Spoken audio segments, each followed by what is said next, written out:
un certain nombre de collègues nous rejoindront. Peut-être, il y a toujours des auditions qui se chevauchent à droite, à gauche. C'est le jeu à l'Assemblée nationale.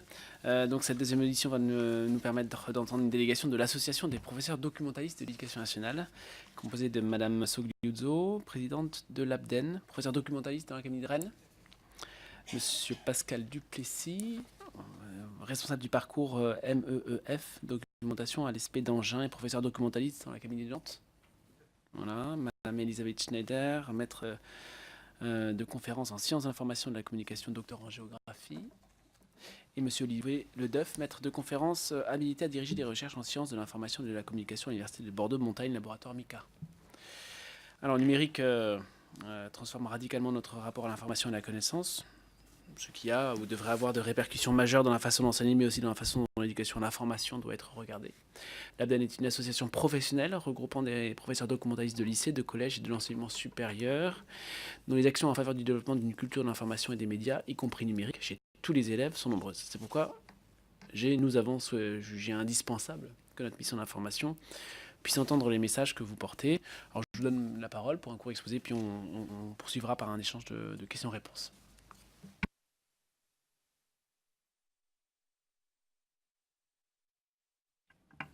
Comme ceci. Voilà. Alors, je débuterai cette audition sur une présentation synthétique de l'association et des personnels que nous représentons, ainsi que de leur regard spécifique sur les questions qui sont au cœur des réflexions de cette commission. Donc, comme vous l'avez dit, l'ABDEN est une association professionnelle d'enseignants spécialistes qui existe depuis 1972. Elle regroupe les professeurs documentalistes de lycée, de collège et de l'enseignement supérieur public. Elle est une instance de réflexion sur la pratique et l'évolution de la profession et édite une revue professionnelle dont les numéros récents ont par exemple interrogé la notion de liberté, en particulier en ligne dans le contexte post-attentat, la question des biens communs de la connaissance ou encore le rôle du professeur documentaliste à l'épreuve des radicalisations. L'association entretient depuis ses origines des relations étroites avec la formation professionnelle et la recherche. Elle participe ainsi actuellement au séminaire annuel du groupe de recherche sur les cultures et la didactique de l'information, consacré à l'élaboration de nouvelles propositions pour un curriculum infodocumentaire. Elle organise également tous les 3 ans un congrès national dont la prochaine édition traitera de la publication sur le web comme objet pédagogique. Ces travaux sont largement investis par la profession comme support de formation sur le terrain, mais aussi dans le cadre des formations initiales en SP, comme c'est particulièrement le cas du Wikinotion Infodoc, projet collaboratif qui définit et documente les savoirs et notions d'un enseignement en information-documentation. Également active à l'international, elle entretient des relations régulières avec l'UNESCO et est membre de l'IFLA, Fédération internationale des associations et institutions des bibliothèques, au sein de la section des bibliothèques scolaires, dans le cadre de laquelle elle partage ses travaux et réflexions. Elle a ainsi participé à l'organisation du Congrès international de l'IFLA en 2014 à Lyon et a récemment coordonné la traduction française des School Libraries Guidelines, recommandations IFLA-UNESCO pour la bibliothèque scolaire.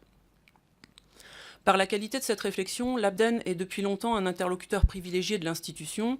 Elle a ainsi été auditionnée en 2014 par le Conseil supérieur des programmes dans le cadre de ses travaux sur l'élaboration du référentiel EMI et a publié à sa demande une contribution complète sur la question.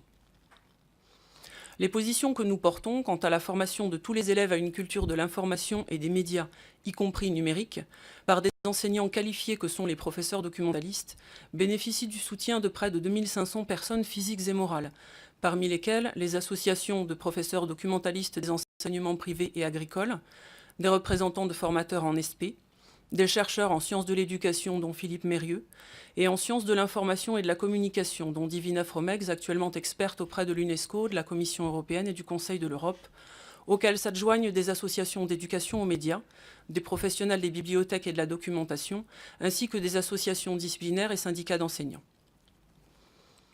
Quelques mots sur les professeurs documentalistes. Ils sont recrutés depuis 1989 par CAPES, concours qualifiant qui trouve son ancrage scientifique dans les sciences de l'information et de la communication. Ils étaient un peu plus de 9500 en 2016, exerçant dans 6836 collèges et lycées publics. La circulaire du 28 mars 2017 définit les missions du professeur documentaliste selon 3 axes. Il est d'abord enseignant et maître d'œuvre de l'acquisition par les élèves d'une culture de l'information et des médias, maître d'œuvre de l'organisation des ressources pédagogiques et documentaires de l'établissement, et acteur de l'ouverture de l'établissement sur son environnement éducatif, culturel et professionnel. Le texte précise qu'il doit former tous les élèves à l'information-documentation et contribuer à leur formation en matière d'EMI. Son enseignement s'inscrit dans une progression des apprentissages de la 6e à la terminale, dans la voie générale, technologique et professionnelle. Il peut intervenir seul auprès des élèves, ainsi que dans le cadre de co-enseignement, notamment pour que les apprentissages prennent en compte l'EMI. Les enseignements relatifs à l'information et aux médias ne sauraient faire l'économie d'une intégration des effets du contexte numérique, ce que nous avons depuis longtemps mis en pratique, à mesure de l'évolution des objets, des enjeux et des connaissances scientifiques relatives à ces derniers. Par conséquent, fake news, fonctionnement des réseaux sociaux, protection des données personnelles, droits d'auteur, font déjà partie, parmi d'autres, des éléments enseignés par les professeurs documentalistes, précurseurs en la matière. La spécificité de son expertise disciplinaire a mené la profession à intégrer très tôt les enjeux liés au contexte numérique, dans sa réflexion comme dans ses gestes professionnels, en lien étroit avec les représentants de la formation et de la recherche. Cette historicité, dont la loi d'orientation pour la refondation de l'école a pris acte en 2013, en disposant que les professeurs documentalistes doivent être particulièrement concernés et impliqués par les apprentissages liés au numérique, nous permettent aujourd'hui un regard approfondi et distancié, en appui sur une connaissance fine des pratiques et besoins des élèves, sur les questions vives qui guident le travail mené par votre mission. La motivation de notre démarche, aujourd'hui comme hier, est d'assurer à tous les futurs citoyens de la République une réelle formation à l'information et aux médias, y compris numériques, par des professionnels formés, par ailleurs recrutés et rémunérés par l'État pour assurer ces missions, et de garantir ainsi la continuité du service public d'éducation sur ces problématiques. Les observations menées jusqu'ici dans le supérieur montrent le manque et l'hétérogénéité des compétences informationnelles des étudiants, imputables à l'absence de cohérence et de généralisation des formations actuellement menées dans le secondaire. Concernant le numérique, nous estimons qu'il faut rompre avec le mythe des digital natives et de leur supposée maîtrise, que l'état actuel de la recherche remet en cause au profit d'une analyse plus complexe, faisant apparaître de nombreuses hétérogénéités. Les fractures numériques sont avant tout socioculturelles. Si l'école ne dispense pas, et en priorité aux élèves les plus défavorisés, une formation systématique et progressive aux savoirs et méthodologies informationnelles, elle ne remplira pas l'une de ses missions fondamentales, donner l'égalité des chances. Nous affirmons dans ce cadre la spécificité de l'apport légitime du professeur documentaliste dans la formation à une culture numérique. L'école doit former au numérique et une culture technique fondée sur la compréhension des nouveaux outils et de leur logique est certes indispensable. Mais la formation à l'information et aux médias ne saurait être dissoute dans une approche technique et procédurale prioritairement transversale. Former des citoyens doués de jugement critique face à l'information et aux médias relève d'une approche culturelle, requérant des savoirs et compétences spécifiques qui précèdent et débordent ceux du numérique. Si l'on considère que l'une des dimensions de ce dernier renvoie au nombre, au code et par prolongement à la programmation et à l'informatique, la convocation des disciplines scientifiques et techniques pour l'enseigner se justifie. Mais lorsque la dimension culturelle, liée à l'information, est concernée, les qualifications et la plus-value se trouvent chez les professeurs documentalistes qui sont pourtant à l'heure actuelle trop convoqués. La composition de notre délégation articule les expertises du terrain, de la recherche et de la formation. Afin d'approfondir les éléments que je viens d'évoquer, nous vous proposons 3 développements successifs du propos. Olivier Ledeuf exposera tout d'abord les enjeux et la place de l'information-documentation dans la construction d'une culture numérique. Elisabeth Schneider précisera la question de l'expertise de la qualification du professeur documentaliste dans ce cadre. Et Pascal Duplessis, enfin, développera la question des enjeux d'un enseignement de l'information-documentation. Je laisse à présent la parole à Monsieur Ledeuf. Merci Gaëlle. Je vais enchaîner donc sur cette question de la place de l'information-documentation dans le numérique, en faisant un petit aparté initial sur le mot numérique qui trop souvent ou trop rapidement est assimilé à l'informatique. Or, le terme numérique est beaucoup plus large, beaucoup plus riche que cela et renvoie à des pratiques, à des usages très diversifiés.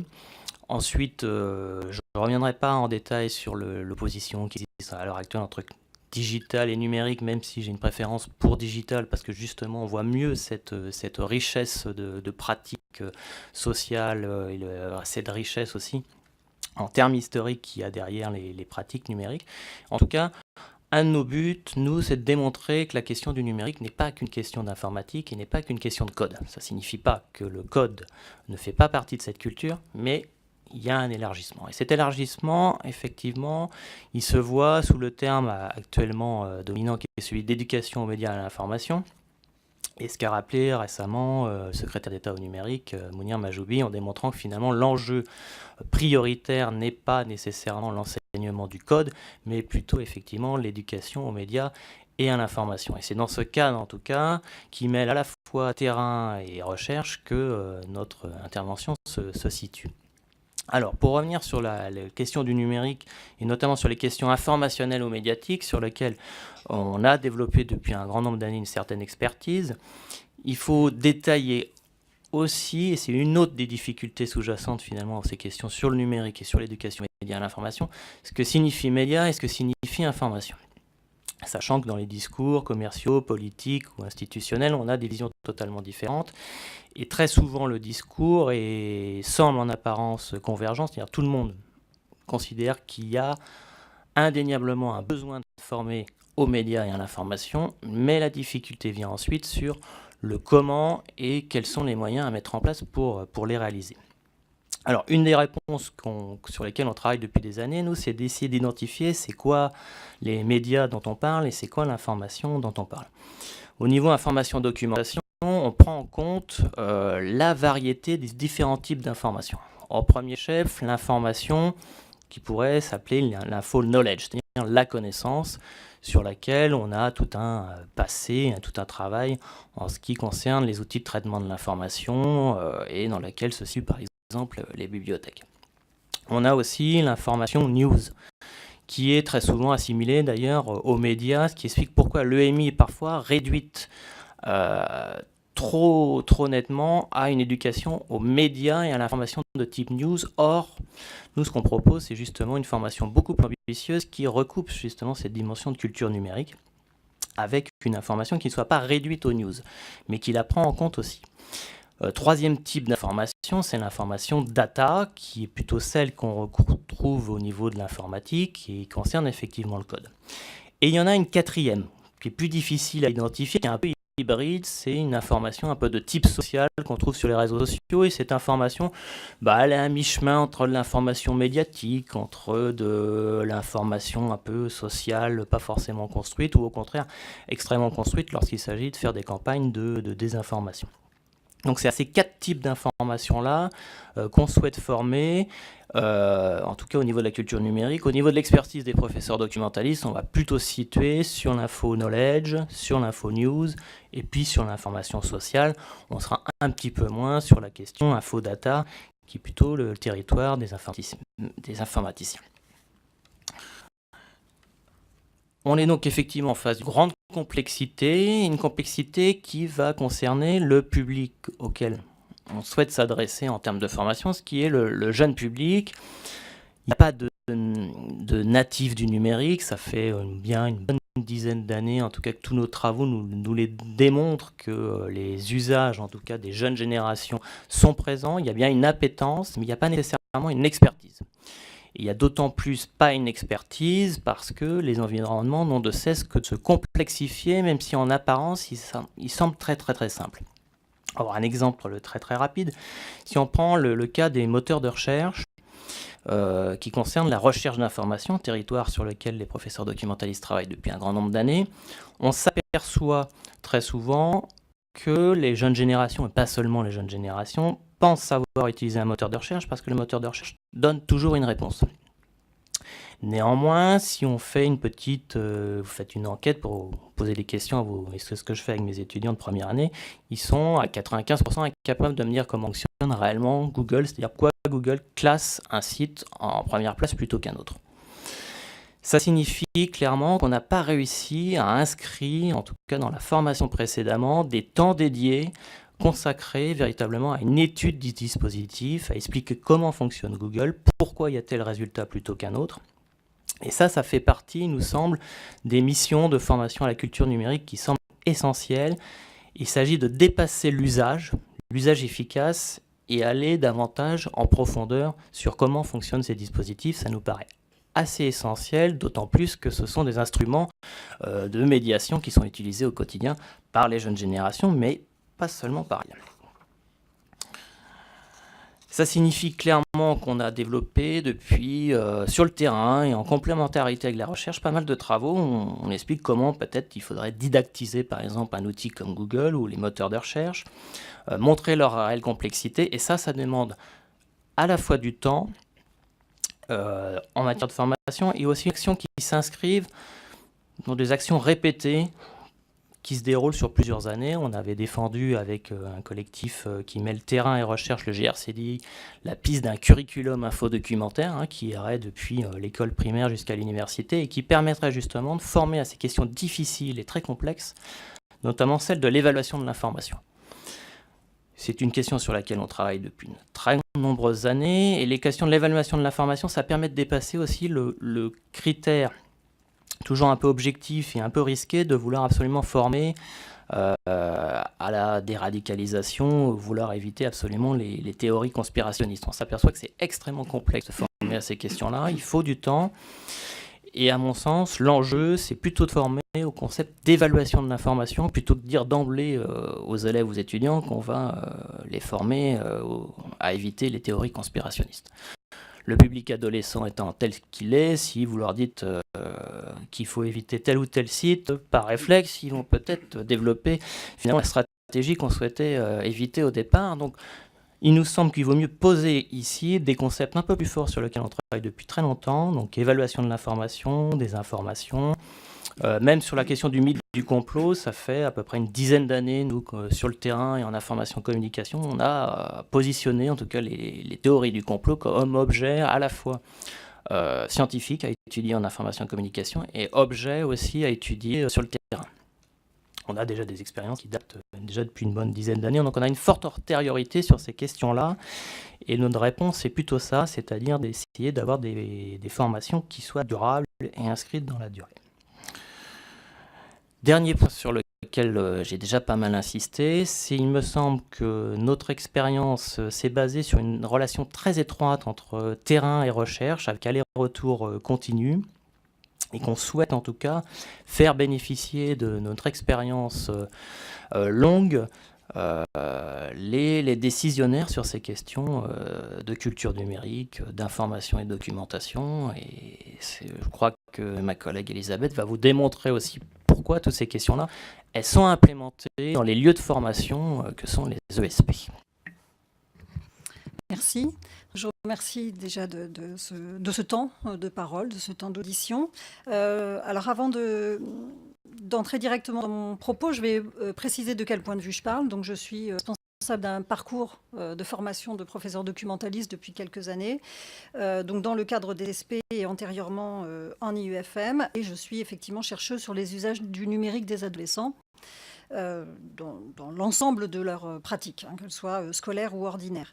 Ce sur quoi je voudrais insister pour ma part, je vais essayer d'être rapide, concise, c'est sur le fait qu'il y a dans l'éducation nationale un ensemble de professionnels qui sont donc effectivement les professeurs documentalistes qui sont formés depuis un certain nombre d'années et dont on n'exploite pas les compétences. Donc ce qui peut poser effectivement un certain nombre de questions d'un point de vue de l'argent public, du temps passé, de l'énergie que consacrent des formateurs, de ce que consacre la nation pour ces jeunes, et qui effectivement ne sont pas mis à contribution à hauteur de leur formation. Donc je rappellerai simplement, ça, même si ça a été déjà un petit peu dit, c'est que ce sont des enseignants qui sont formés par un CAPES depuis 1989, comme tous les autres enseignants. Alors d'abord dans une vision plutôt bibliothèque, formation des élèves assez ponctuelle, avec des enseignants qui étaient eux-mêmes issus de formations disciplinaires, anciens professeurs de lettres, anciens professeurs d'histoire-géographie. Mais devant l'informatisation de la société, celle de l'école, progressivement, ce sont des enseignants qui ont été formés aux questions des technologies de l'information. Voilà ce qu'on disait dans les années 90, des autoroutes de l'information. Ça a été au cœur de leur formation assez rapidement. Et pour vous donner un exemple très concret, début des années 2000, c'est le premier CAPES CAPES qui a opté pour une de ces épreuves de l'oral avec une mise en situation sur poste informatique avec des ressources électroniques et progressivement une épreuve de CAPES à l'oral qui se situait en ligne avec une épreuve sur Internet, ce qui déjà manifeste une adaptation, en tout cas une adéquation entre un recrutement, une formation qui en lien avec les attentes de la société. Progressivement, les formations se sont enrichies, que ce soit en UFM, que ce soit en UFM ou en formation continue, pour répondre à ces questions-là, avec une formalisation qui était plutôt de l'ordre de l'autodidactie des formateurs et qui allait puiser dans les sciences de l'information et de la communication pour avoir ces éléments d'expertise. Ce sont des enseignants qui ont été formés au C2I2E et qui, institutionnellement, ont même certificat informatique Internet niveau enseignant. Et qui ont même été dispensés de ce C2I2E à un moment donné, étant donné que leur formation les préparait par ailleurs à ces contenus. En 2013, au moment de la création des SP, de la réforme des épreuves du CAPES, ce CAPES a été clairement adossé aux sciences de l'information et de la communication comme étant la discipline de référence de ces enseignants. Ce qui fait qu'en SP, se sont élaborés des plans de formation clairement établis pour répondre à cette exigence. Donc je le répète, parce que je crois que c'est vraiment une question de mission, de service public, répondre à cette exigence de la nation d'avoir des personnels formés niveau Master 2 qui eux-mêmes vont former des générations non seulement à des usages qui sont déjà existants, qu'ils peuvent finalement apprendre ailleurs. Paramétrer un compte Facebook, ils l'apprennent ailleurs qu'à l'école. Mais on veut aussi pouvoir les préparer aux usages à venir, aux usages émergents. Alors, de quoi est faite la formation en SP ? Je n'aurai pas la prétention de vous faire une synthèse de tout ce qui se fait en SP, d'être la plus exhaustive possible. Néanmoins, j'ai pour préparer cette audition, examiné les maquettes de la moitié des SP. Et ce que l'on remarque, c'est que en Master 1, la moitié du volume horaire est consacré aux sciences de l'information et de la communication. Donc ce sont des futurs enseignants qui ont clairement une discipline de référence. C'est à peu près le volume qui est attribué pour les autres disciplines. Un professeur d'histoire-géographie est lui-même formé à sa discipline. Donc c'est une formation en SIC. Alors je ne vais pas revenir, excusez-moi de l'acronyme des sciences de l'information et de la communication. C'est effectivement une discipline qui est scientifique, mais qui s'appuie aussi sur des pratiques professionnelles, qui visent à la professionnalisation, qui a développé une expertise d'un point de vue des médias et d'un point de vue de l'information en général, sur la manière dont l'information influe sur la vie des individus au quotidien, qui s'intéresse aux phénomènes de viralité, de buzz, à la question de l'information scientifique et en particulier aujourd'hui, alors je donnerai l'exemple pour poursuivre ce que disait M. Ledeuf, sur le fait qu'aujourd'hui, sur de mêmes supports, on va avoir une convergence de types d'informations qui bousculent totalement nos repères. Je prends l'exemple emblématique de Wikipédia, qui a tous les codes de l'encyclopédie et qui pourtant va aussi bien nous proposer des faits d'actualité, puisque s'il se passe quelque chose, dès le lendemain matin, nous avons l'article Wikipédia qui est prêt, des faits scientifiques validés, avec un ensemble de références qui peuvent être tout à fait évaluées positivement, et puis de l'information divertissement. Voilà. Si on veut savoir ce qui se passe dans l'actualité People, on a aussi les fiches Wikipédia. Et on a là un objet qui, je crois, est assez typique de l'information aujourd'hui, qui a les codes de l'encyclopédie, mais qui demande une capacité d'adaptation dans ses repères de lecture, dans l'évaluation de l'information, qui demande de la part des enseignants une expertise très particulière sur les dispositifs sociotechniques d'accès à l'information. Alors, pour revenir aux professeurs documentalistes, ils sont donc formés à ces questions-là de manière exigeante, puisque dans l'ensemble des maquettes de formation que j'ai pu examiner et des sites d'ESP que j'ai explorés, la très grande majorité sont formés par les chercheurs du domaine. Hein. Ce sont des représentants du domaine scientifique et pendant ces 2 ans de formation. Alors cette formation, elle est pensée pour leur permettre de comprendre ce qui se passe actuellement, donc les questions de théorie du complot, les questions de radicalisation, de circulation de l'information sur les réseaux, qui vont mobiliser des savoirs des autres enseignants, ça c'est très clair, hein, qu'un professeur documentaliste n'est pas le seul expert sur ces questions-là. Mais il y a des objets spécifiques relevant de l'information et des dispositifs techniques.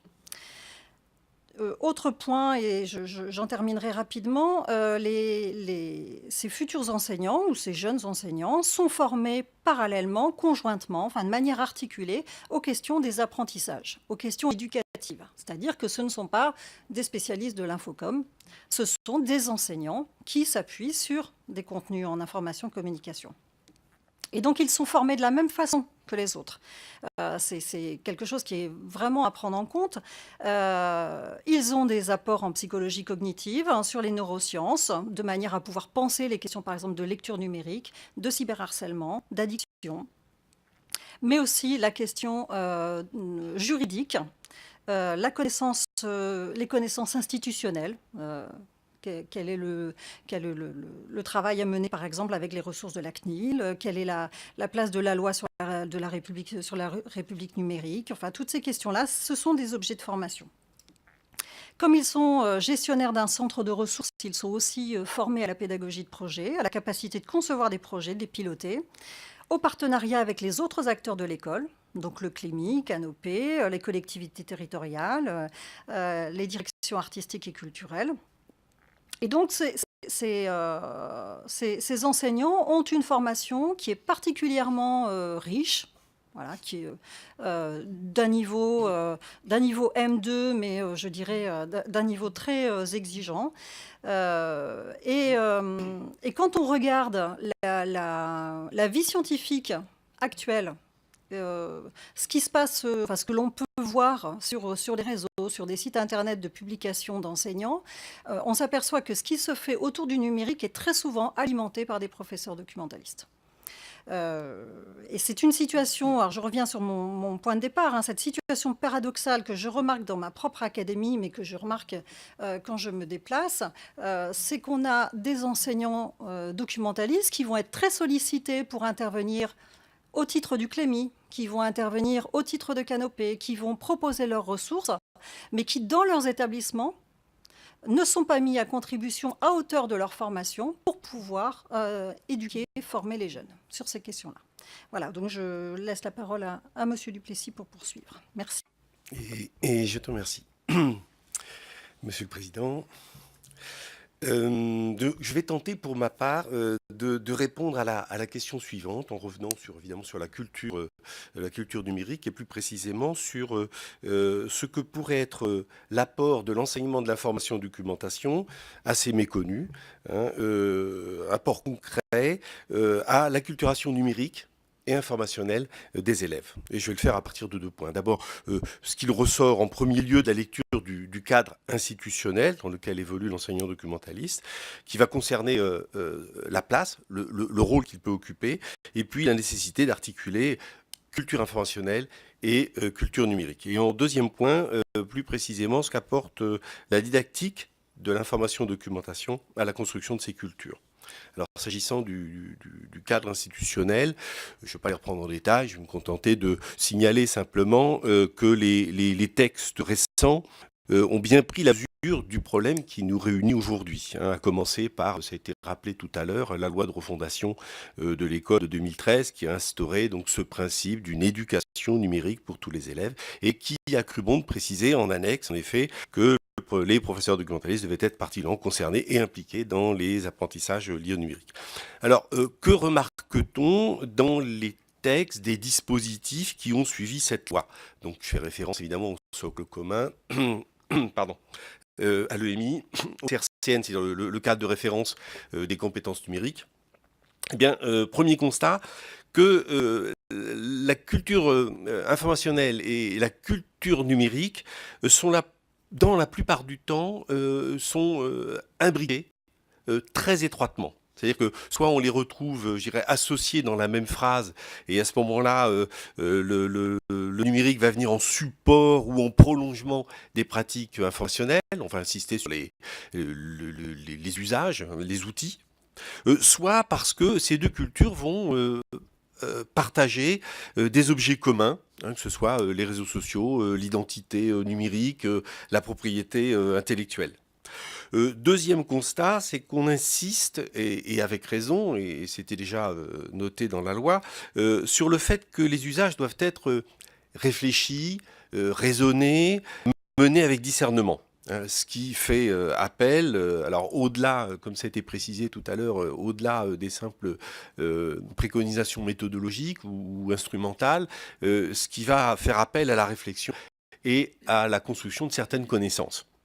Alors, on ne peut pas alors ne pas remarquer que dans ces textes, il manque ce qu'on va appeler une accroche épistémologique claire.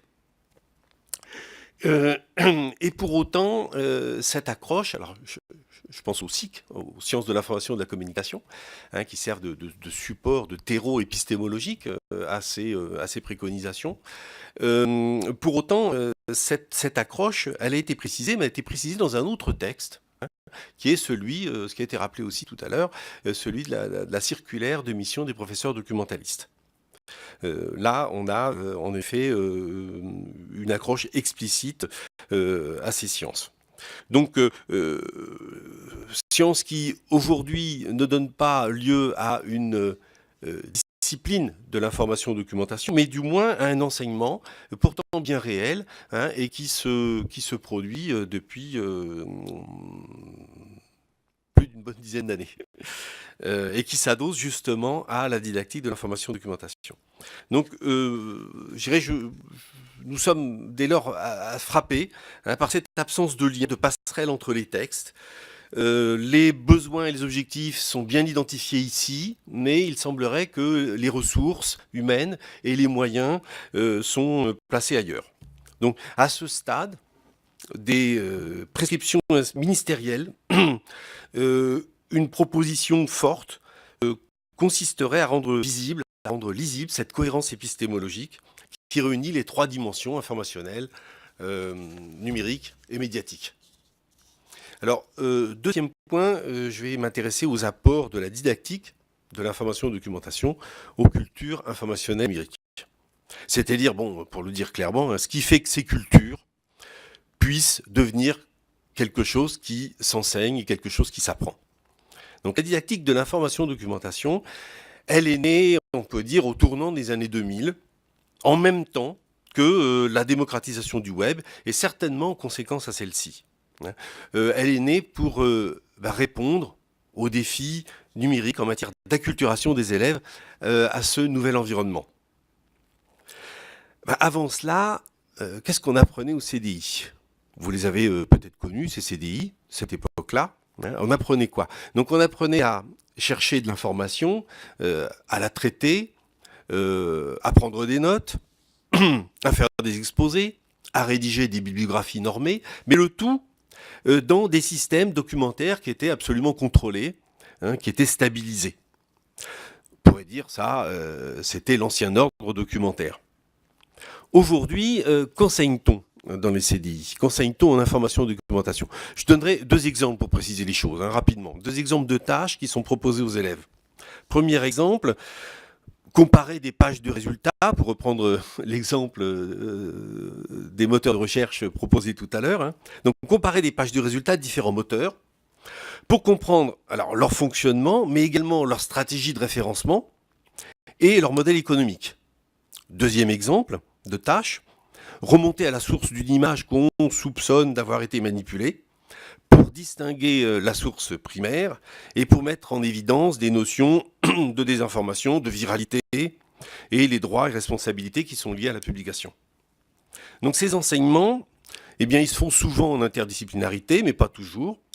Et malheureusement, pardon, ils se produisent dans des conditions très précaires par manque d'heures dédiées. Toujours est-il que les professeurs documentalistes sont entrés, donc depuis les années 2000, je dirais, dans ce nouvel ordre informationnel et qu'ils en ont tiré un certain nombre d'enseignements. En tout cas, ils en ont tiré ce qu'on va appeler des objets d'enseignement particuliers, en équilibre constant entre la richesse des potentialités du web et certains risques induits. Alors, des risques induits soit par les grands pouvoirs que nous donne justement cet environnement numérique, par exemple l'autopublication, soit par l'économie du web. Là, je fais évidemment référence à des notions comme la captation de l'attention, la recommandation, la publicité profilée, l'exploitation des traces numériques, celle des données personnelles et des données massives, la surveillance et l'enfermement algorithmique, et puis toutes les problématiques d'accès et les communs informationnels. C'est-à-dire qu'une culture numérique ne peut pas ignorer les rapports de force qui sont en jeu aujourd'hui. Alors ces enjeux, on le sait, ils sont fondamentaux, ils touchent non seulement à la liberté d'expression, au respect de la vie privée, mais au fondement même de la démocratie et du vivre ensemble.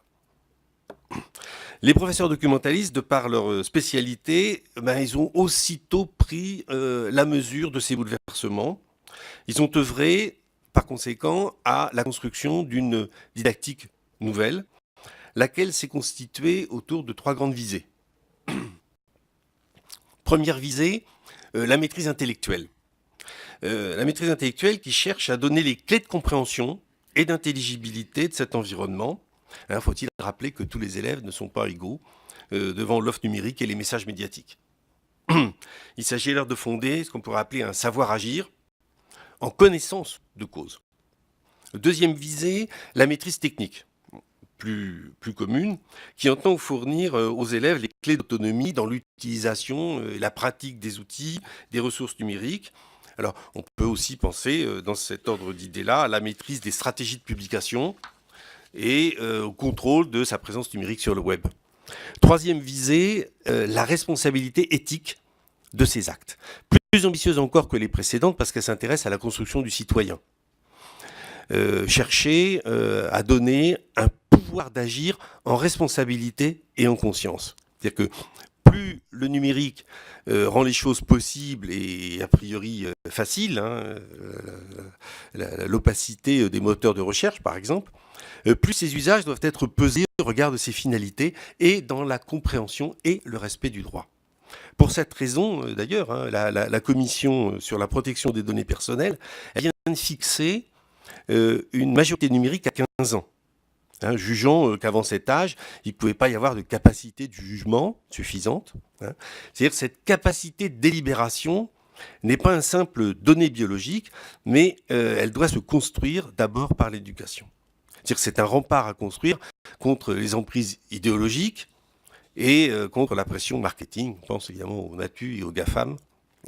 Donc, je terminerai en pensant que si les élèves ont une prise directe, affective même, et empirique sur le numérique, l'école doit leur donner ce temps et des outils intellectuels pour pouvoir une distanciation critique, une mise à distance des flux, et leur permettre d'accéder à cette majorité numérique et informationnelle. Ça nécessite du temps d'enseignement, d'apprentissage. Ça nécessite des médiations didactiques, un travail en équipe avec en leur sein des enseignants qualifiés, comme le sont les professeurs documentalistes. Merci beaucoup. Finalement, ce que je retiendrai de ces premiers propos, avant de vous poser quelques questions, c'est on sent qu'il y a dans ce corps d'enseignants recrutés sur CAPES depuis 1989 un sentiment de sous-utilisation. Je crois que j'aurais fait un bon résumé de la teneur de vos propos, il me semble. Ça tombe bien parce que c'est... en tout cas, c'est ce que nous portons comme intuition, c'est qu'effectivement, l'éducation aux médias et à l'information n'a pas la part qu'elle mériterait et qu'elle aurait besoin d'avoir dans la formation de nos jeunes aujourd'hui. Donc, finalement, j'avais une question qui était voilà, de savoir ce que vous pensez. Est-ce que vous pensez que l'éducation média à l'information bénéficie de programmes ou de référentiels nationaux lui permettant de prendre sa pleine consistance? Voilà. Même si je pense que j'ai une petite idée de la réponse. Pour être plus précis, est-ce que dans cette éducation aux médias, moi j'ai déjà posé la question, de savoir est-ce que l'éducation morale et civique ne devait pas être remplacée par l'éducation aux médias? On m'a dit non, on ne peut pas remplacer entièrement l'éducation morale et civique par de l'éducation aux médias, mais est-ce que sur une année ou sur 2 années de collège, est-ce qu'il n'y aurait pas intérêt à faire de l'éducation média vraiment une heure régulière ou un enseignement régulier plutôt que de faire de l'éducation morale et civique? Voilà, on pourrait imaginer que si on ne veut pas remplacer entièrement l'éducation civique et morale par l'éducation média, en tout cas donner des véritables plages horaires pour lesquelles en plus on a des enseignants qui sont formés. C'est là où je rejoins c'est effectivement ce que vous semblez dire. Voilà, donc avoir votre sentiment là-dessus. Est-ce que vous avez été associé en tant que professeur documentaliste au plan numérique pour l'éducation? Et peut-être, je crois qu'effectivement, si on parle quand même de l'information et cette évaluation de l'information, c'est une formule que je retiens parce que je pense que dans cette période où on parle beaucoup de fake news, je pense que la formation à l'évaluation de l'information est absolument essentielle et qu'on peut donner des outils juridiques en période de code électoral ou des outils juridiques à des organismes tels que le CSA par rapport à ce qu'on appelle des nouvelles fausses d'après la loi de 1881. L'évaluation de l'information est bien le cœur de notre mission et effectivement je crois que je ne sais pas dans quelle mesure d'ailleurs cette évaluation de l'information figure en tant que telle dans la loi de 2013 dont vous parliez, qui est au cœur, c'est vrai, de problématiques, la loi de refondation de l'école. Donc voilà quelques petites interrogations, quelques petites remarques auxquelles je vous laisse répondre dans l'ordre que vous souhaitez. Avec aussi une remarque aussi. Effectivement, vous avez insisté sur l'interdisciplinarité. Je pense qu'effectivement, sur cette éducation média à l'information, une interdisciplinarité nécessaire avec les professeurs d'histoire-géographie et de MC, ça on le sent bien, c'est évident, le professeur de français bien entendu, parce qu'on ne décrypte que ce qu'on comprend, et pour comprendre, savoir lire et écrire, que plus que jamais, les savoirs fondamentaux sont absolument essentiels. Je pense aussi aux professeurs de SVT, parce que quand on parle de médias et d'information, il ne faut pas, je crois, sous-estimer l'impact qu'a l'accès à la pornographie, par exemple, pour nos jeunes aujourd'hui. On est là face à des transformations et des défis qui sont assez... qui sont à relever, quoi qu'il arrive. Et donc, il faut qu'on arrive à relever ensemble. Donc, voilà, quelques petites remarques, questions, et puis après, je donnerai la parole, je ne sais pas, Monsieur Rice, si vous avez aussi des questions, je vous laisserai la parole. Donc voilà, sur le sous-emploi, sur l'association emploi numérique, sur l'évaluation de l'information dans la loi de 2013, je ne sais pas dans quel ordre vous souhaitez prendre la parole. Oui, je veux bien commencer, mais je crois que je vais passer la parole assez vite. Sur ce sentiment alors de ne pas pouvoir contribuer à la hauteur de sa formation et aussi des enjeux qu'on porte, parce que je crois que ce sont des enseignants qui sont militants de ce point de vue-là, si on peut le dire comme ça, hein, au vu des enjeux de formation des jeunes et des questions démocratiques qui sont soulevées.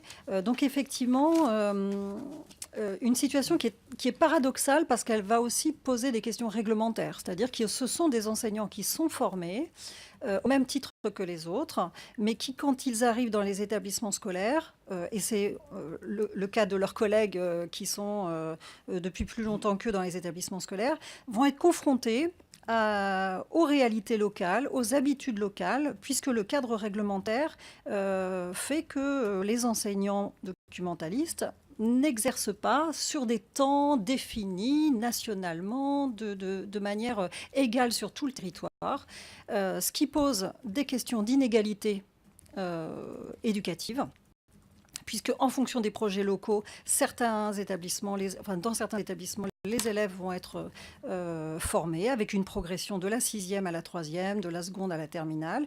Et dans d'autres établissements, il ne se fera quasiment rien. Et l'autre élément quand même que je veux souligner, c'est que parfois, on est aussi dans cette situation où on va faire appel à des associations extérieures avec des personnels parfois formés, parfois peu formés, parfois non formés, pour intervenir sur des questions et des besoins ponctuels. Par exemple, l'identité numérique. Par exemple, le cyberharcèlement. Donc, en fonction de besoins ponctuels, on va solliciter une association et on va demander à ce que des intervenants extérieurs, ce qui coûte à la collectivité, et on ne sollicite pas les enseignants qui sont déjà dans l'établissement. Voilà. Moi, je veux bien répondre à la question des référentiels nationaux. Sont-ils consistants ou pas, si je comprends bien la teneur de la question. Donc, on peut faire référence évidemment à l'EMI, qui est un référentiel, qui n'est pas un programme, hein, qui consiste en une énumération de 27 compétences.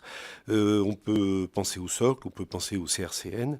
Je pense que ce qu'il y a de commun à tous ces référentiels, je dirais, ils sont faits pour ça, et en même temps, leur défaut, leur faiblesse, c'est de ne consister qu'en une énumération de compétences qui permettent d'être validées, certes, mais qui, en soi, ne donnent pas les gages d'une formation possible, qui serait structurée et raisonnée. Ce qui manque, à notre sens, hein, c'est en effet faire plutôt un inventaire raisonné et structuré d'un ensemble de notions scolaires, hein, qui permettrait par la suite, évidemment, mais des notions qui doivent être opératoires, c'est-à-dire qu'il va avoir du sens, pouvoir être remobilisé, pouvoir être inscrite dans des projets, des besoins personnels de l'élève. Et donc, j'évoquais une épistémologie, en effet, qui manque tellement, qui serait le terreau nécessaire à la compréhension et à la mise en progression aussi, pardon, mise en progression raisonnée d'un ensemble de connaissances. Peut-être enchaîner sur la question EMC, EMI, quelle interaction est-ce qu'effectivement... J'ai envie de répondre épistémologiquement, je ne suis pas totalement convaincu que ce soit opportun. De manière pragmatique, c'est peut-être différent, effectivement. Est-ce qu'on dégage un temps défini dans le cursus pour faire de la formation dédiée, pourquoi pas? Épistémologiquement, est-ce qu'il faut relier EMC, EMI? J'en suis pas totalement convaincu. Mais bon, c'est effectivement une piste qui pourrait être travaillée.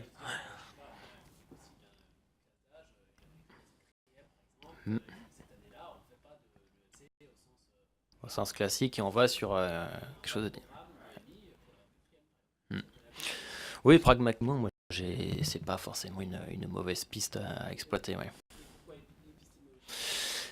Bah, pour la raison un peu que j'évoquais précédemment, c'est-à-dire que l'éducation morale, c'est l'enseignement moral et citoyen d'ailleurs, bon, c'est plutôt une distance avec cette appellation morale qui est un peu gênante. Le danger pour moi, ce serait qu'on glisse vers un enseignement qui soit celui des bons usages ou des bonnes pratiques et qui soit un peu téléguidé, directif, pour dire voilà, là il y a des bonnes sources d'information, là elles sont nécessairement mauvaises, que ça devienne plutôt quelque chose qui soit du bon usage, en partie parce qu'effectivement on n'a pas énormément de temps et que ce soit presque contre-productif à la fin, parce qu'on va peut-être dire que telle ressource c'est mauvais, telle ressource c'est plutôt bon, et du coup on soit sur une évaluation de l'information mais qui soit plutôt light.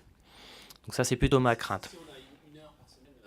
Merci. Si on a 1 heure par semaine pendant 1 an, on a au contraire quelque chose de plutôt consistant. Là, à condition qu'on rentre dans une logique effectivement plutôt projet, production, qui implique effectivement d'analyser de l'information et d'en produire soi-même. Là, effectivement, dans ce cadre-là, ça pourrait être opportun et beaucoup plus intéressant. Mais voilà, j'aime juste sur l'EMC en général que sur le côté pragmatique qui pourrait en sortir derrière. Voilà. Mais c'est toujours, pour moi, effectivement, l'action pourrait, dans ce cas, de mettre l'évaluation de l'information comme projet longitudinal à mener sur une année, et peut-être avec des reprises 1 an ou 2 ans après aussi. Tout à fait. Dans ce cadre-là, ça me paraît évidemment opportun.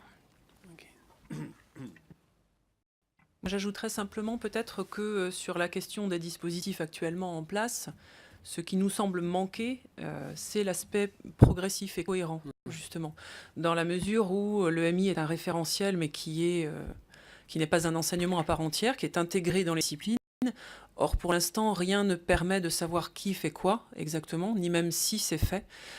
Si bien que sur un élève donné, il n'y a pas de possibilité de savoir ce qu'il a réellement acquis ou pas, quelles sont les notions qu'il aura éventuellement abordées ou non au cours de sa scolarité. Et concernant les apprentissages, il nous semble là qu'il y a une faiblesse de nature à empêcher ces apprentissages, en tout cas dans une conception pérenne et transférable ensuite.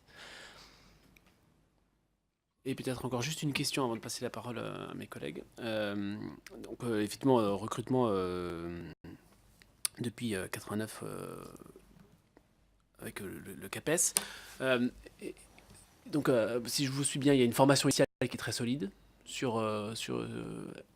pose la question de la formation continue pour notamment les personnels qui n'ont pas bénéficié de cette formation initiale avec cette spécificité, donc de ne plus absolument être un documentaliste, mais bien un professeur aussi voilà, d'éducation à l'information, etc., et aux médias. Là, est-ce que au sein des SP ou au sein de la formation continue des enseignants, est-ce qu'on est sur un même niveau une qualité de même niveau que sur la formation initiale, ou est-ce qu'il y a des pistes de progrès à activer? Alors là, je crois que sur le territoire, il y a une situation relativement hétérogène.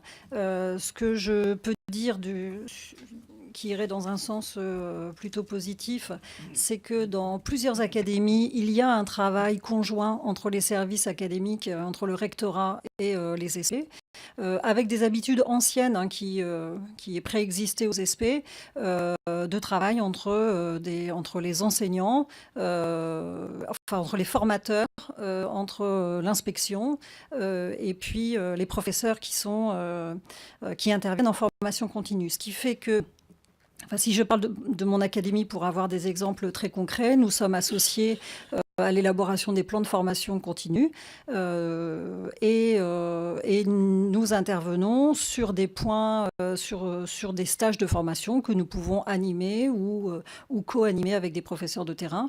Et dans le cadre des SP, on a aussi développé ce qu'on appelle des GRD, donc des groupes de recherche-développement, qui vont associer des chercheurs, des professeurs d'établissements scolaires, de disciplines diverses, de façon à ce qu'ils puissent travailler des questions dans une visée d'enseignement, apprentissage pour les élèves. Mais je pense qu'effectivement, ça gagnerait à être établi sur l'ensemble du territoire de manière plus efficace. Ouais. Oui, Frédéric Raes, je suis député du Bas-Rhin et je voudrais commencer par rendre hommage au travail des documentalistes dans les collèges. J'en ai connu une de très très près, ça va moi, femme, qui a créé son propre CDI dans les années 70 avec l'aide d'un IPR de mathématiques et donc bien avant qu'on termine par CAPES, donc certifié de documentation. Voilà, donc pour dire que ce sont pour moi des personnes vraiment ressources importantes dans les collèges.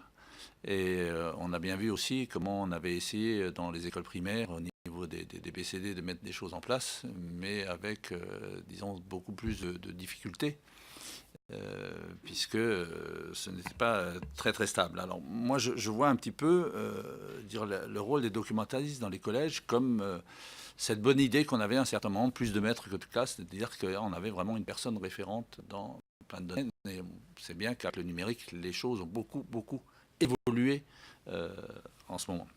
Alors, je souscris entièrement à un certain nombre de choses que vous venez de dire, de fournir aux élèves les clés d'autonomie, responsabilité éthique de ces actes, enfin, d'utilisation pédagogique de ces outils aujourd'hui et une utilisation optimale.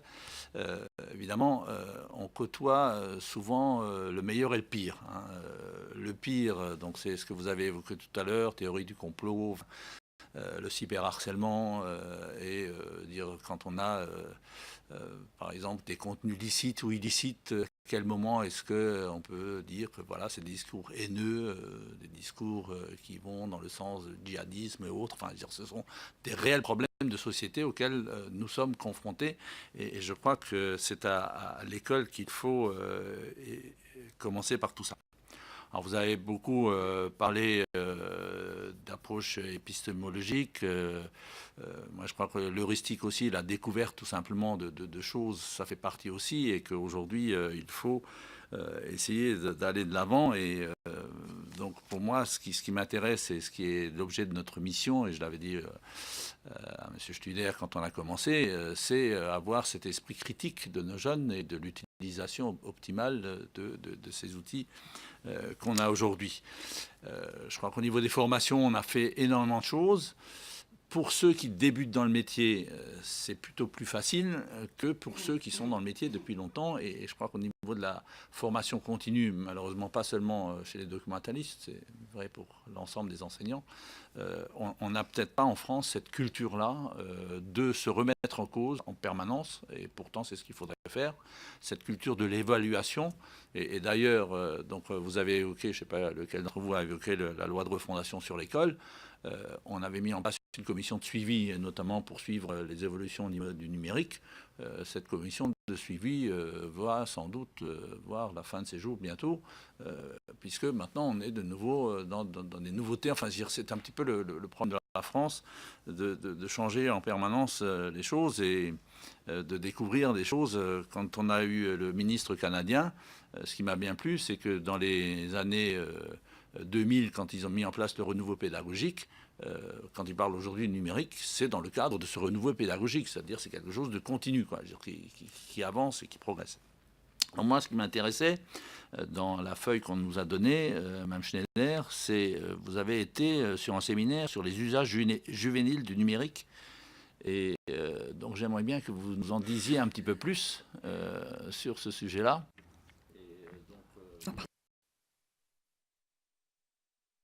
Par rapport à ce que j'ai dit tout à l'heure sur le licite, illicite, est-ce que un documentaliste aujourd'hui peut être efficace auprès des jeunes en disant attention, là vous êtes sur du sable mouvant, là vous êtes sur des choses qui ne sont pas tout.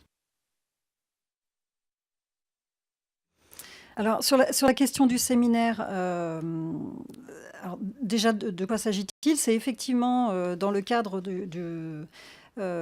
sous l'égide de la DNE, un certain nombre d'ateliers, oui, on va dire d'axes de réflexion ont été déterminés. Et parmi ceux-là, un séminaire sur les usages numériques des jeunes que nous avons proposé avec Julie Denouel, qui est chercheuse à Rennes 2 sur ces questions-là.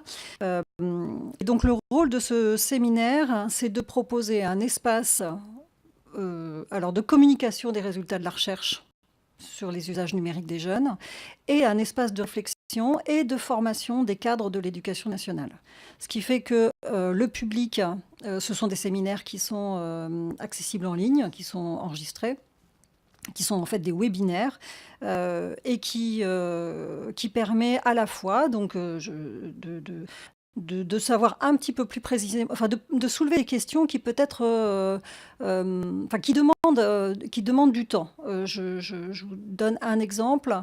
Dans le premier séminaire que nous avons pu conduire, nous nous sommes posé la question du rapport à l'information et le rapport à la lecture et l'écriture des jeunes aujourd'hui avec les usages du numérique. En quoi est-ce que ça change leur manière de réfléchir, leur manière de s'informer, leur manière d'avoir aussi une sociabilité autour de la formation. Parce qu'on s'aperçoit qu'il n'y a pas seulement le fait de lire des articles, par exemple en ligne, pour s'informer, mais il y a aussi avec qui j'en discute, avec qui j'en parle. Est-ce qu'à l'école, j'ai l'occasion de discuter de l'information, ou bien est-ce que je me retrouve un peu tout seul dans cette situation-là. Et un deuxième exemple de thématique que nous allons aborder, c'est la question de l'accompagnement parental. et qu'est-ce que les enseignants et les cadres, enfin, l'encadrement de l'éducation nationale a besoin de savoir, de réfléchir sur la façon dont les parents appréhendent les usages numériques des jeunes.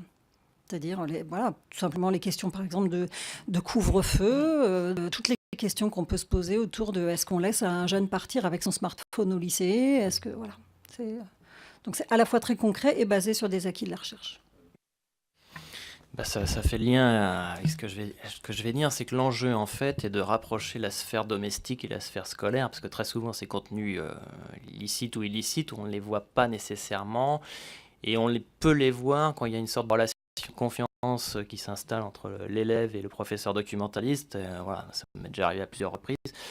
On a trouvé des contenus mis en ligne par des élèves et on leur a dit, bon, là, effectivement, tu es en marge de la légalité.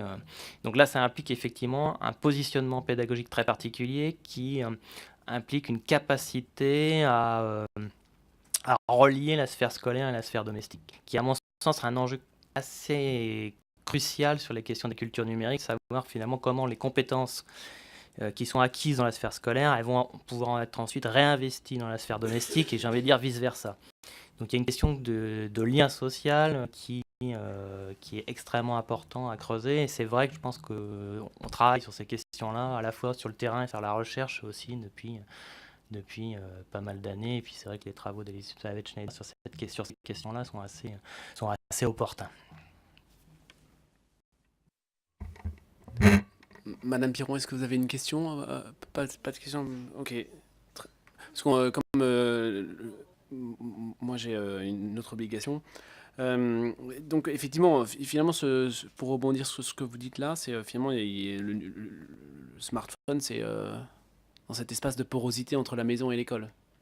Ce qui interroge aussi sur le rôle par rapport aux parents et l'endroit où les parents trouvent de l'information, où l'endroit trouve voilà, peut-être des compétences aussi. Bon, c'est une interrogation qui nous anime depuis quelques semaines quand même, en se demandant aussi pour les parents, finalement, où est-ce qu'ils trouvent les ressources qui peuvent les accompagner dans les pratiques de leurs enfants. Et je sais pas, peut-être pour terminer, on a l'impression qu'il y a un foisonnement actuellement d'initiatives. On trouve des choses sur Canopé, on trouve des choses sur edu.gouv, on trouve des choses sur Eduscol, etc., etc., sur Clémy, etc. Et est-ce qu'au final, est-ce que ce foisonnement, est-ce que ça conduit pas un petit peu à de l'illisibilité? Est-ce qu'il ne faudrait pas arriver à concentrer un petit peu les choses, avoir une source d'information qui après a des embranchements qui permettent d'arriver à différents niveaux? Je ne sais pas comment vous percevez vous, parce qu'en tout cas nous on a l'impression que dans le foisonnement qui existe entre la mallette des parents, etc., finalement c'est un petit peu compliqué de s'y retrouver, quoi. Moi, je pense qu'il en est en effet, comme vous le faites remarquer, de la question de la visibilité, de la lisibilité de cette matière. Je pense en effet que il est important peut-être que on aille vers une matière qui soit davantage définie, donc avec un support qui soit construit. Moi, je reviendrai en particulier quand même sur la proposition que vous faisiez tout à l'heure d'une heure dédiée. Éventuellement. Moi, je prendrais bien la balle au bon et je dirais que cette heure-là, au collège et pourquoi pas au lycée, mais bon, du moins au collège, en tout cas, apporterait une cohérence qui est vraiment attendue. À condition évidemment qu'elle soit portée par des personnels qualifiés, mais elle permettrait d'avoir voilà, une visibilité aussi dans le temps pour pouvoir organiser une progressivité. Et s'il y a progressivité, s'il y a des contenus, et ben, il y aura une meilleure lisibilité aussi. Je pense qu'après, que ça s'appelle EMI ou que cela s'appelle culture de l'information, des médias et du numérique, je dirais peu importe, mais en effet, il faudrait peut-être rassembler un faisceau et donner une visibilité déjà à l'intérieur de l'école. Le problème avec les éducations A, on le sait bien, c'est que c'est un dispositif qui est très souple, très, très pratique, parce que... je dirais, il n'engage pas de moyens, il il réforme pas une structure, il peut être mobilisé dans un discours politique très très facilement, hein, c'est une réponse très très simple. Il peut engager autour de grandes causes communes, en effet, et des valeurs républicaines, un certain nombre d'acteurs à l'intérieur de l'école, à l'extérieur de l'école. Mais toujours est-il que, bon, je crois qu'on a pu le faire apparaître ici, toujours est-il que c'est quand même quelque chose d'assez émouvant et qui n'est pas tellement lisible non plus de la part des parents et de la part des acteurs scolaires.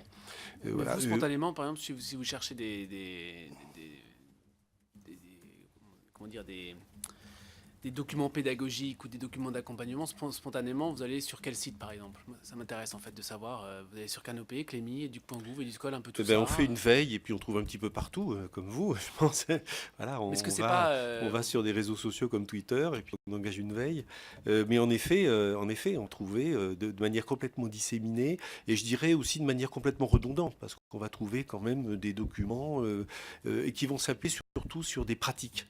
Donc c'est fortement intéressant, des pratiques scolaires, des pratiques éducatives, mais ça ne peut pas faire l'économie d'une didactique. Oui, ok. Et puis rapidement, parce que je dois m'absenter après. Donc, non, mais juste ta question, si tu peux la poser rapidement. Oui, oui. Justement, pour revenir sur ce point entre la didactique et puis la mise à disposition de ressources où l'acte est chez l'élève qui vient voir le documentaliste. Alors, je ne suis pas experte en documentaliste et j'ai une vision très passéiste de mon temps là. Mais c'est vrai que c'est par rapport aux autres enseignements, aux autres enseignants, j'avais une vision comme quoi vous étiez à disposition pour donner l'information à ceux qui venaient vous demander une aide, plus dans le sens de l'ancien bibliothécaire, responsable d'un centre de documentation, d'information, qui a évolué vers le numérique, puisqu'il y a aussi moyen de trouver des informations numériques. Mais justement, ce n'est pas une matière que vous enseignez.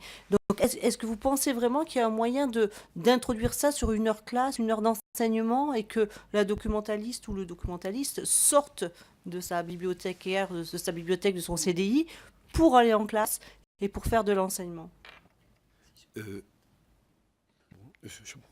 Très rapide. Excusez-moi. Je dirais que une partie de la réponse se trouve dans la question que vous posez et dans les termes que vous employez. Il est vrai que quand vous parlez de documentaliste, eh bien, en effet, vous faites référence là à un personnel qui met des documents à disposition pour une entreprise, pour un service ou pour un établissement. C'est pour cette raison qu'à partir du CAPES de 89, on parle plutôt d'enseignant documentaliste. Et là, si vous parlez de professeur documentaliste, vous voyez bien qu'il peut en effet enseigner, et qu'il peut enseigner aussi bien au CDI que dans une salle de cours, que dans la salle informatique ou ailleurs. Voilà, il est enseignant. Et parler d'une matière enseignée, cette matière, moi j'ai fait une recherche sur un millier de fiches pédagogiques qui étaient mis en ligne par les enseignants documentalistes qui ont cette culture de la mutualisation.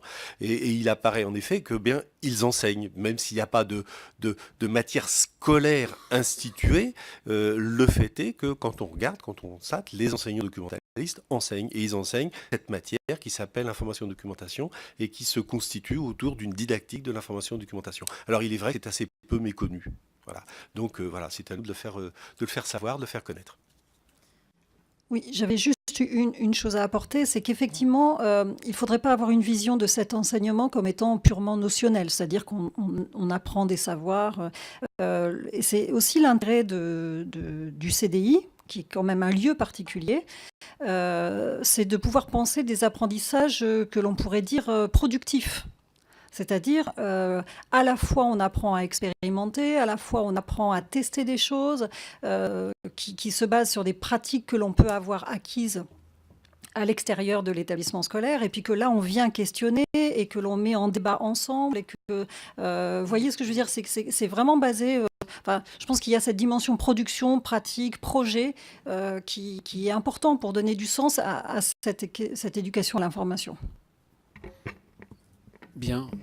Écoutez, merci beaucoup d'avoir pris de votre temps pour venir nous rencontrer. Je vous invite à continuer à suivre les travaux de cette mission et surtout à ne pas hésiter à nous interpeller si jamais il y avait des choses qui devaient les nécessiter. Sur le calendrier, les préconisations peuvent normalement arriver avec la fin du du rapport, mais vu l'accélération du calendrier sur l'éducation aux médias, vous avez suivi les déclarations après, c'est possible qu'il y ait même des propositions qui émergent avant. Mais ne soyez pas surpris si jamais il y a des préconisations qui proposent notamment un temps dédié sur une classe d'âge donné pour l'éducation aux médias et à l'information.